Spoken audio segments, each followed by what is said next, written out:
Okay, this is going to be the big meaty section. We've already had a couple of pretty good sized sections so far, but now we're really going to get into some crazy technology. So I'm going to load up Automation Builder by ABB. And this is another big program, so it takes a little bit to load up. This is built on the CodeSys programming environment. So CODESYS, and that stands for Controller Development System.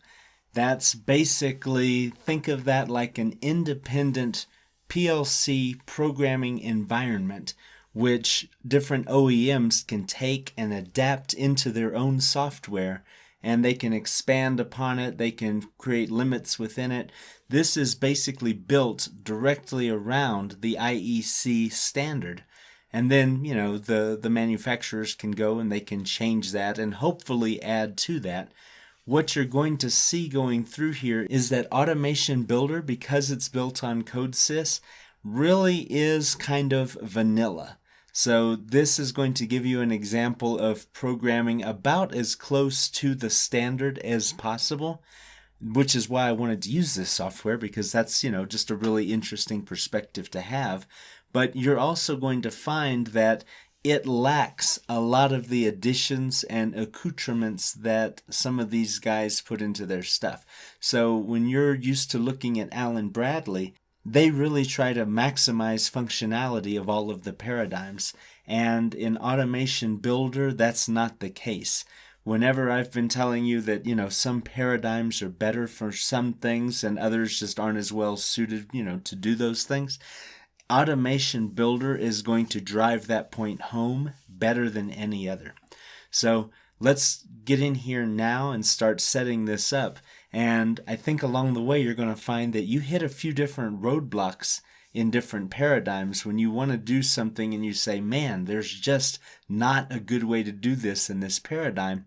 It really forces you to incorporate multiple paradigms into your development.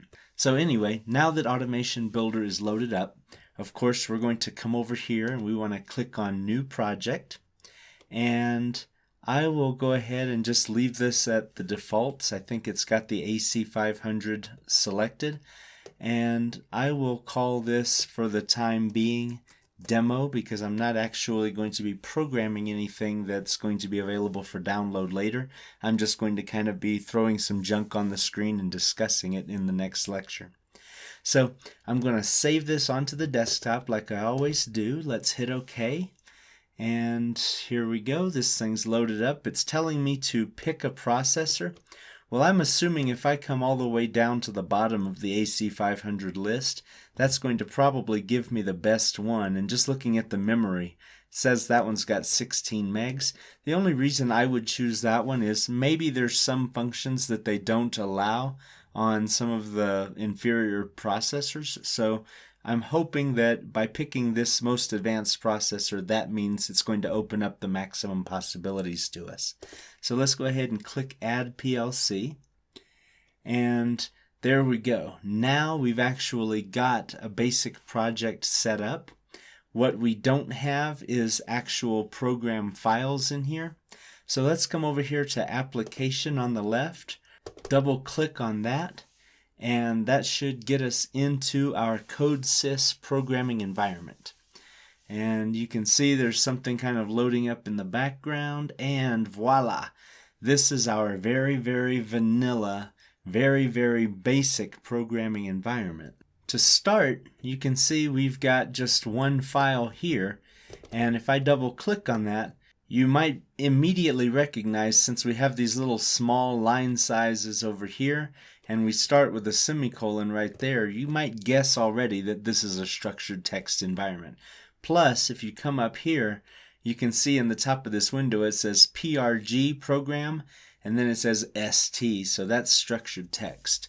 By default, it's going to give us structured text to work in and to base our projects around, as opposed to starting with a ladder or something like that.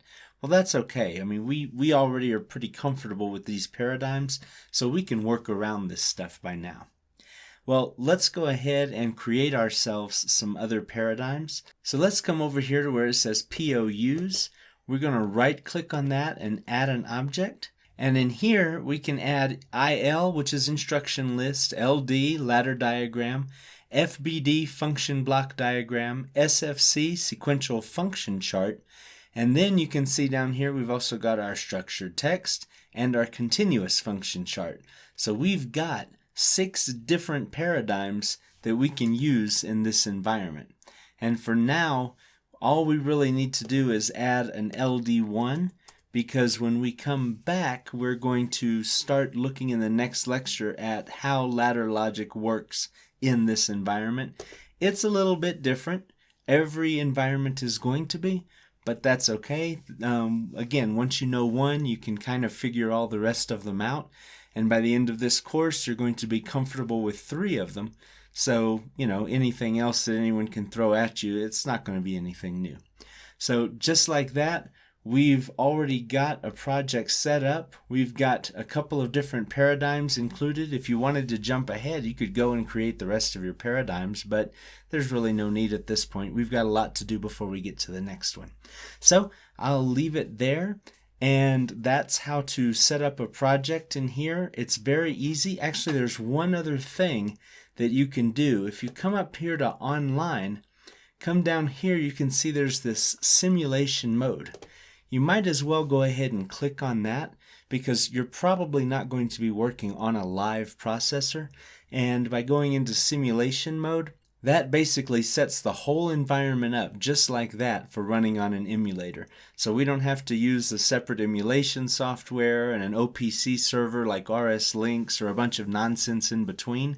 Just doing that is going to allow us to throw our program into simulation mode after clicking just 2 buttons. So, it's really, really easy to get in and out of simulation mode in this software. You're going to love that. So, yeah, we'll leave it there. And when we come back, let's start talking about ladder diagrams in Automation Builder.